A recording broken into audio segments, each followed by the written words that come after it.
The morning sun cast long shadows across the Luna Station observation deck as Commander Park Jin-ho pressed his palm against the cold metal railing. His breath fogged the reinforced glass as he stared at the impossible sight before him. 3 massive ships hung in the darkness beyond Earth's moon, their silver hulls gleaming like polished mirrors against the star-filled void.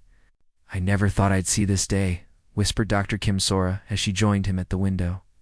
Her voice carried a mixture of wonder and fear that Jin-ho recognized in his own chest.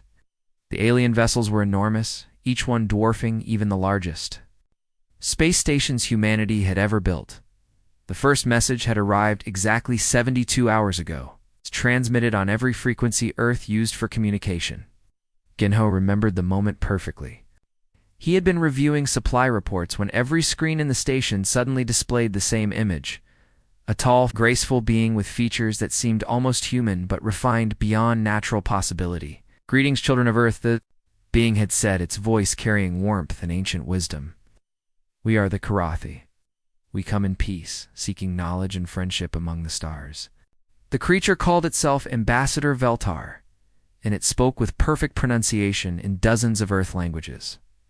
Korean, English, Spanish, Arabic, Hindi, the alien switched between them effortlessly, as if it had been studying human communication for centuries, within hours. The message had reached every corner of Earth. Television broadcasts showed crowds gathering in major cities.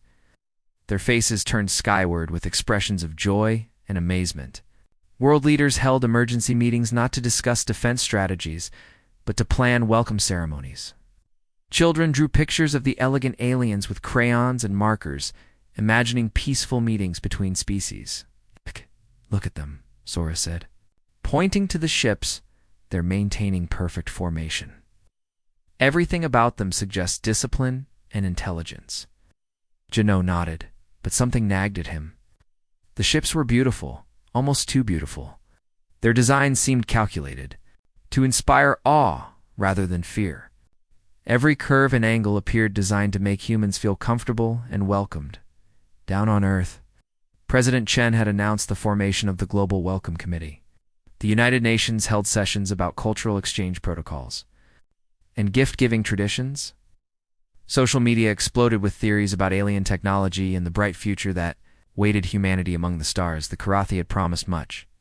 Ambassador Veltar spoke of medical advances that could cure any disease, energy sources that would eliminate poverty, and scientific knowledge that would propel humanity into a new golden age. All they asked in return was friendship and the chance to learn about human culture, but far from the celebrations. On the red surface of Mars, Dr. Lee Min-ho was making a discovery that would change everything. The archaeologist had been working in the deep canyons of Valles Marineris for months, excavating ruins that predated any known Martian civilization. The site had been discovered by accident when a mining operation uncovered strange stone structures buried beneath centuries of dust and rock. Min-ho wiped sweat from his forehead as he carefully brushed sediment away from another section of carved wall. The symbols were unlike anything in the archaeological record, yet they seemed strangely familiar. When he uploaded images to his translation software, the results made his hand shake. The ancient Martian script was identical to the writing system the Karathi had used in their welcome message. "This is impossible," he muttered, running the analysis again. The carbon dating on the ruins showed they were at least 50,000 years old, yet the language was a perfect match for the alien. Communication. How could beings who claimed to be making first contact with this solar system have left writing on Mars tens of thousands of years ago? Min-ho studied the translated text with growing horror. The walls told a story of another species, one that had once thrived on Mars before the planet became the barren world humans knew today. The Martian race had been explorers and builders, creating a civilization that spanned their entire world. Then visitors had come from the stars. The carved stones described first contact with beings who brought gifts of technology and knowledge. The Martian texts spoke of joy and celebration, of a species lifting themselves to new heights with alien assistance. The parallels to Earth's current situation were unmistakable, but the story continued beyond the initial celebration. Later carvings showed the visitors taking more active roles in Martian society. They became advisors, then leaders, then the sole authority on their world. The final panels depicted empty cities and silent ruins with a single line of text that chilled Minho to his core. They came with smiles, but we became their harvest. As Earth celebrated its first contact with an advanced alien civilization, Minho stared at the evidence of what such contact had meant for the last species to welcome. The Karathi. The beautiful ships in Earth's sky suddenly seemed less like harbingers of a bright future and more like the return of ancient predators to finish what they had started millennia ago. The celebration continued across Earth. But in the Martian ruins, the truth waited in carved stone. Humanity was not the Karathi's first contact. They were simply next in line. The tunnels beneath. Mars stretched into darkness like the veins of some ancient giant. Dr. Lee Minho crawled through another narrow passage, his helmet light cutting through the thick shadows ahead. Behind him, his team moved carefully through the underground maze they had been exploring for 3 weeks. "This place is massive," whispered Dr. Choi Yuna, the team's language expert, as they entered another chamber. Her voice echoed off walls, covered in strange symbols that seemed to glow faintly in their artificial light. The rooms were filled with crystal formations that looked almost like computers, their surfaces smooth and reflective. The walls showed detailed pictures carved into the stone, telling stories that made Minho's stomach turn with each new discovery. "Look at this," Yuna said, pointing her camera at a section of wall. "The stone is perfectly preserved. It's like whoever made this wanted to make sure their story would last forever." The pictures told the story of the Tharsis, the race that had once lived on Mars. They had been builders and explorers, creating cities that covered their red planet. The carvings showed them as tall, thin beings with large eyes and long fingers, perfect for their detailed work. Then came the pictures of first contact. Minho studied the carved scenes that showed ships arriving from space. Just like the ones now hanging above Earth, the Tharsis had welcomed their visitors with celebration and joy. The aliens had offered gifts of healing and knowledge, promising to lift the Martian race to new heights. "It's exactly the same," Minho muttered, tracing his finger along a carving that showed Tharsis and Karathi working together in what looked like laboratories. The same promises, the same gifts, the same friendly approach. The next series of pictures showed the gradual changes. At first, the Karathi worked alongside the Tharsis as equals. Then the carvings showed the aliens taking positions of leadership and authority. The Tharsis began to appear in serving roles, their faces showing less intelligence and more obedience with each passing scene. They were being replaced, Yuna observed, her voice barely above a whisper. In their own civilization, they became the servants, while the Karathi became the masters. The final pictures were the most horrible. They showed the last of the Tharsis, being led into great ships, their faces calm but their eyes empty of life or thought. The very last carving showed empty Martian cities with a single line of text that made Yuna's hands shake as she translated it. "We gave them our trust. Done. They took our souls." When Minho tried to contact Earth to report what they had found, he discovered that their communications had been blocked. Every attempt to send a message beyond Mars failed completely. They could still receive broadcasts from Earth, but they could not send any warnings about what they had discovered. The broadcasts from Earth showed continuing celebrations. The first Karathi cultural centers had opened in major cities around the world. Lines of humans waited to experience the alien gifts, medical treatments that could cure any sickness, energy sources that provided unlimited clean power, and educational programs that promised to make humans smarter and better. Dr. Park Ji-ho, a scientist working in Seoul, had begun to notice strange things about the people who had received the Karathi treatments. They seemed happier than before, but also more willing to agree with whatever the aliens suggested. They spoke about the Karathi with the kind of respect usually reserved for religious figures. When Ji-ho tried to share his concerns with other scientists, they laughed at him. "You're being paranoid," they said. "Karathi are helping us become better than we ever were before." But Ji-ho noticed that the people who said this had all received the alien treatments themselves. Back on Mars, Minho made a discovery that explained everything. In the deepest chamber of the complex, hidden behind a wall that had taken days to break through, he found a room filled with star maps. The crystal formations in this chamber were different from the others, glowing with a soft light that seemed to come from within. The map showed not just Mars, but dozens of other worlds scattered across the galaxy. Each world was marked with the same sequence of symbols that Minho had learned to recognize: arrival, integration, and harvest. Some worlds were marked as completed, their symbols dark and lifeless. Others showed the process in various stages. And there, glowing with fresh marks, was Earth, the newest addition to the map. "They've done this before," Minho said, his voice hollow with understanding. "Not just here on Mars, but everywhere. They travel from world to world, finding civilizations that are just advanced enough to be useful, and then they harvest them."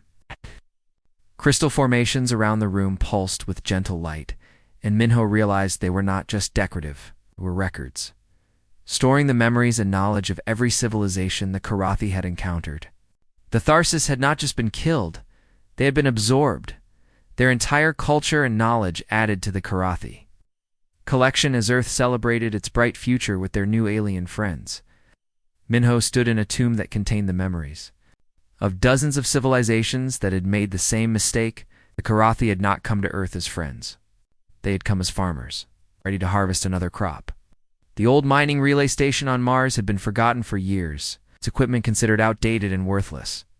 Dr. Lee Minho crouched in the dusty communications room, his fingers working quickly over the ancient controls. Karathi had been watching all the modern communication systems, but they had overlooked this relic from humanity's early days on Mars. "Come on," he whispered, adjusting the frequency settings. Static filled the small room as he tried to establish a connection with Earth. After hours of attempts, a weak signal finally broke through. Dr. Kim Sora was alone in her laboratory on Luna Station when the coded message arrived. The transmission was broken and hard to understand, but the meaning was clear. "We need to meet. What I've found changes everything. Trust no one who's had direct contact with them." Sora felt her blood run cold. She had been growing more suspicious of the Karathi visitors each day, noticing small things that didn't seem right. The way people who visited the cultural centers came back different. The way world leaders seemed to defer to alien advice more and more often. The way anyone who questioned the aliens was quickly dismissed or transferred to remote assignments. Over the next few days, Swara carefully reached out to others who shared her concerns. She had to be extremely careful, communicating through old networks and coded messages that wouldn't attract attention from the increasingly watchful Karathi monitoring systems. Colonel Ujay Wan responded first. He was stationed at a remote Arctic research base, far from the main centers of alien activity.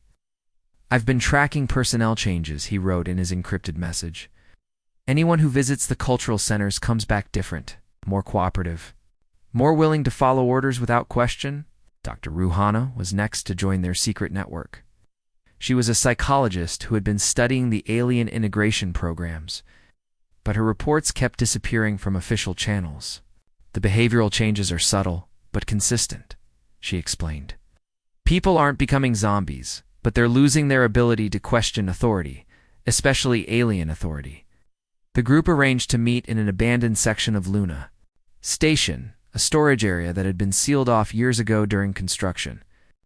They gathered in the dim, forgotten space, their faces lit only by the glow of portable communication devices. Minho's voice crackled through the encrypted connection from Mars, distorted by distance and interference. "Listen carefully," he said. "What I've found is worse than any of us imagined.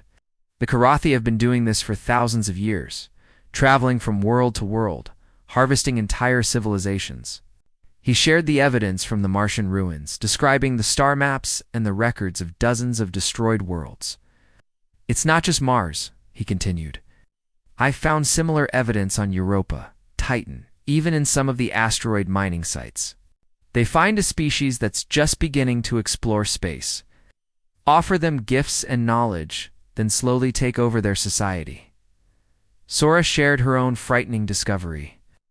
"I've been secretly scanning the brains of humans who've undergone the alien enhancement treatments. There's new neural activity in areas that control decision-making and social behavior. The patterns are identical in every subject, like they're installing the same program in every human brain. Colonel Yu's contribution was even more disturbing. I've been monitoring global communications without authorization. Every day, more world leaders are seeking guidance from the Karathi before making important decisions. They're not conquering us with force, they're making us invite them to rule us. Dr. Rue had been studying the psychological profiles of people who had been influenced by the aliens. The process is brilliant, she explained, her voice filled with reluctant admiration. They target our natural human desires for peace, progress, and improvement. The people who've been affected genuinely believe they're making the right choices. They've weaponized our own hopes against us. The team realized they were running out of time, according to the Martian records. The final phase of the harvest began when the Karathi had influenced about 60% of the population. Earth was approaching that dangerous threshold with each passing day. We need to find their weakness, Sora said, her voice urgent. Every technology has limitations. If we can understand how they're controlling people, maybe we can find a way to stop it. Minho's voice came through the static. The Martian texts mentioned something called the resonance crown, some kind of device that amplifies their mental influence. If we can locate it and disrupt it somehow. Before he could finish, alarm sirens began blaring throughout Luna Station. Emergency lights flashed red as automated systems announced an unauthorized access attempt. The Karathi had detected their secret communication and were demanding immediate access to investigate what they called a security breach. They know, Sora whispered, her face pale in the emergency lighting. They've been monitoring us. The group quickly destroyed their communication equipment and scattered to different parts of the station. Their secret meeting was over, but their resistance had just begun. They now knew the truth about the Karathi, and somehow they had to find a way to save humanity from the same fate that had befallen dozens of other civilizations.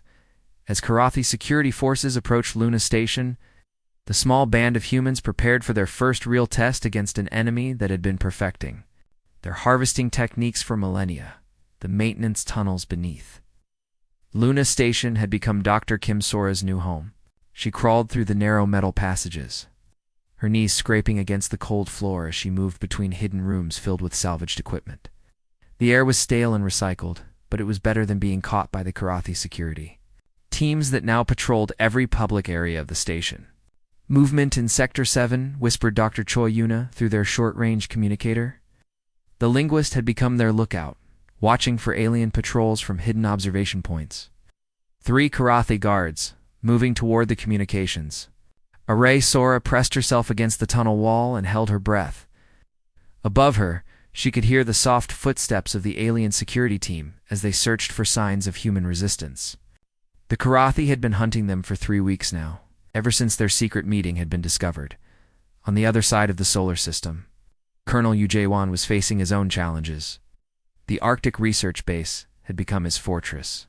Its remote location and harsh weather providing natural protection from alien surveillance. He moved through the snow-covered facility, checking on the small group of soldiers who had refused the Karathi enhancements. Sir, we've lost contact with Team 3, reported Sergeant Kim Dae-ho, his breath visible in the frigid air. We're supposed to check in 2 hours ago? You nodded grimly. Every day, more of his people were being discovered and taken for voluntary enhancement. The Karathi were patient but thorough, slowly eliminating anyone who might resist their influence. But the most important discovery was happening on Mars. Dr. Lee Minho had found something incredible in the deepest chambers of the Tharsis complex. Hidden behind walls that had taken days to break through, he discovered a room filled with technical drawings and device blueprints. They fought back, Minho explained during one of their rare encrypted communications windows. His voice was filled with excitement and hope. The Tharsis didn't just give up. They developed technology to fight the Karathi mental control. The ancient Martian blueprints showed a device called a frequency disruptor, designed to interfere with the neural manipulation techniques the Karathi used. The device hadn't saved the Tharsis civilization, but it had worked well enough for them to leave detailed instructions for anyone Who might follow? Working in secret locations around the solar system, the Resistance began building their own version of the Tharsis device. Dr. Ruhana had established a hidden laboratory in the Korean mountains. Far from the major cities where Karathi influence was strongest, she spent her days studying brain scans and neural patterns, trying to understand exactly how the alien mind control worked. "It's actually quite elegant," she explained to the group during their next secret meeting. "They're not controlling thoughts directly like in science fiction movies. Instead, they're enhancing certain pathways in the brain that make their suggestions seem like brilliant ideas that the person thought of themselves." The discovery was both terrifying and hopeful. If the Karathi influence worked by manipulating specific brain frequencies, then disrupting those frequencies might free people from their control. But time was running out. Earth's major cities were now dominated by massive construction projects. The Karathi claimed they were building collaboration centers where humans and aliens could work together more closely. The reality was much darker. These were processing facilities. It's designed to enhance the remaining uninfluenced humans. "Colonel, you had managed to organize small groups of military personnel who had been isolated from Karathi influence. They conducted hit-and-run attacks against the construction sites, but they were vastly outnumbered and outgunned. We're fighting a losing battle," you reported during one of their planning sessions. "For every facility we damage, they build 2 more. We need a bigger solution." Dr. Sora had been thinking the same thing. "We need to go public," she insisted. "If we can broadcast the truth to enough people at the same time, maybe we can break the Karathi hold on the general population." The plan was desperate but simple. They would use the emergency broadcast systems to transmit the disruptor frequency, while simultaneously revealing the truth about the Karathi. The transmission would need to be global and sustained long enough to reach every human on Earth. Dr. Park Ji-ho, a physicist who had first noticed the behavioral changes in Seoul, had been working on amplifying the disruptor signal. "I can connect it to the global communication network," he said, "but we'll need to take control of the primary transmission stations at the same time." As they prepared for their final desperate plan, reconnaissance reports arrived that made their blood run cold. The Karathi ships were moving from their positions at the edge of the solar system into Earth's atmosphere. The massive vessels positioned themselves over major population centers, their silver hulls casting shadows over entire cities. "The final harvest is beginning," Minho reported from Mars, his voice tight with fear. "According to the Tharsis records, this is when they collect the remaining uninfluenced population for processing." Colonel Yu's voice came through their communicators, filled with grim determination. "Whatever we're going to do, we need to do it now. We may not get another chance." The Resistance had one shot to save humanity from the fate that had befallen dozens of other civilizations. Their success would depend on technology salvaged from an ancient tomb, a signal broadcast across the globe, and the hope that humans would remember how to think for themselves. The clock on Luna Station showed exactly midnight when Dr. Kim Sora pressed the activation button. Around the world, at the same moment, Resistance fighters struck at communication centers across 6 continents. The plan they had worked on for weeks was finally beginning. Colonel Yu Jae-won and his team had spent days crawling through frozen tunnels to reach the primary satellite communication hub in the Arctic. Now they moved quickly through the facility, their breath forming clouds in the cold air. As they took control of the massive transmitters that connected Earth to the rest of the solar system. "We're in position," Yu whispered into his communicator. "Systems are under our control." On Mars, Dr. Lee Minho crouched over the ancient Tharsis frequency disruptor they had rebuilt using the blueprints from the tomb. The device hummed with power, its crystalline components glowing with the same energy that had once tried to save the Martian civilization. "Mars station ready," Minho reported. "The disruptor is functioning perfectly." Sora looked around the Luna Station command center where her team had quietly taken control of the most powerful transmitters in the solar system. Dr. Choi Yuna sat at the communications console, her fingers hovering over the controls that would broadcast their message to every device on Earth. "This is it," Sora said softly. "Once we start this, there's no going back." She activated the frequency disruptor, and immediately the effect was visible on her monitoring screens. The strange neural patterns that had been controlling human minds for months began to break apart as the disruptor signal spread across Earth's communication networks. In cities around the world, people who had been under Karathi influence suddenly stopped what they were doing. The serene confidence that had marked their faces for months was replaced by confusion and growing awareness. They looked around as if waking from a long dream, trying to remember what they had been thinking before the aliens arrived. Dr. Ruhana's voice came through every radio, television, and communication device on the planet. Speaking clearly and calmly, she began to tell the truth that had been hidden from humanity. Citizens of Earth, you have been deceived.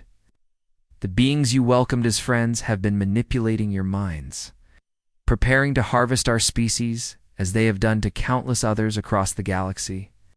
The broadcast included everything the Resistance had discovered. Images from the Martian tombs showed the rise and fall of the Tharsis civilization. Brain scan data revealed how the Karathi had been rewiring human neural pathways. Most importantly, the star maps showed dozens of other worlds that had fallen to the same pattern of deception and harvest. The Karathi response was immediate and desperate. Their ships began jamming communication signals, trying to stop the broadcast that was freeing humanity from their control. But the Resistance had prepared for this. Dr. Park Jiho's amplified disruptor. Frequency was being transmitted from too many sources to stop completely, from the Arctic to Antarctica. From Luna Station to Mars, the signal continued broadcasting. Every satellite, every radio tower, every communication relay was carrying the frequency that broke the Karathi. Hold on, human minds. For the first time in their long history of harvesting civilizations, Karathi faced a species that had learned, from the mistakes of their victims, humanity's greatest strength, their ability to study history and adapt, had been turned against the aliens, who had perfected their predatory techniques over millennia. The battle was not fought with laser weapons or space fleets. It was fought in the minds of 8 billion humans who suddenly remembered what it felt like to think for themselves. The Karathi found themselves facing not a compliant population ready for processing, but an angry species that had seen the graves of their predecessors. Around the world, the massive construction projects that had been building processing facilities ground to a halt. Humans who had been working on them with eager cooperation now saw the buildings for what they truly were: prisons designed to complete their species' harvest. Within hours, the Karathi ships began moving away from Earth's atmosphere. Their elegant vessels, which had once seemed like symbols of advanced civilization, now appeared as what they truly were: predators fleeing from prey that had learned to fight back. Ambassador. Beltar's final transmission was brief and carried an emotion the Karathi had rarely experienced in their long history of conquest. Uncertainty. You have chosen a difficult path, humans. We offered you peace and advancement. Dr. Kim Sora, now broadcasting from Luna Station's main command center, responded for all of humanity. Her voice was steady and filled with determination. We've seen what your peace looks like. We've read the tombstones of your previous friends. Earth will remember, and we'll make sure the galaxy remembers too. As the Karathi ships disappeared into the darkness beyond the solar system, humanity was left forever changed. The Resistance had become a global movement dedicated to ensuring that no other species would fall to the smiling predators who harvested civilizations across the galaxy. The age of human expansion into space had begun, not as conquerors seeking to dominate other worlds, but as guardians carrying the memories of the fallen and the determination to never let the Karathi pattern repeat. Earth had seen their tombs, learned from their stories, and chosen to write a different ending.